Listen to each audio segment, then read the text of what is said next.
Bonsoir à tous, bienvenue dans Minute Sport, retour sur notre lexique du tennis pour y découvrir aujourd'hui le revers. En démonstration, une petite élite entraînée par la Ligue de Guadeloupe à vos raquettes.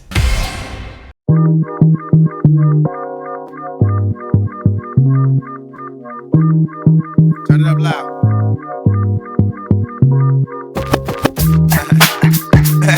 Hey man, you a little sucker for love, word up. Au tennis, le revers est le coup fait pour frapper la balle du côté du joueur opposé à la main qui tient la raquette, à gauche pour les droitiers et à droite pour les gauchers. Le revers à une main est difficile pour les débutants, pour les enfants et pour les femmes, car en plus de la technique qu'il faut acquérir, il requiert de la force au niveau de l'épaule, de l'avant-bras et du poignet. Les débutants, les femmes et les enfants auront donc la plupart du temps plus de facilité à jouer avec un revers à deux mains qui est moins difficile du point de vue musculaire. La différence, c'est la puissance, voilà, et après un petit peu le toucher.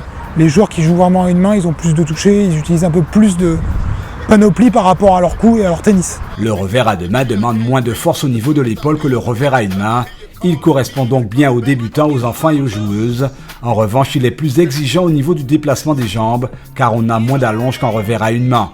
Le revers peut être exécuté de différentes manières selon la stratégie mise en place, soit opter pour le revers lifté, le revers chopé ou le revers slicé. À chacun de ces effets correspond une trajectoire de balle bien précise, des effets censés gêner l'adversaire. Dans le jargon du tennis, on parle de varier son jeu.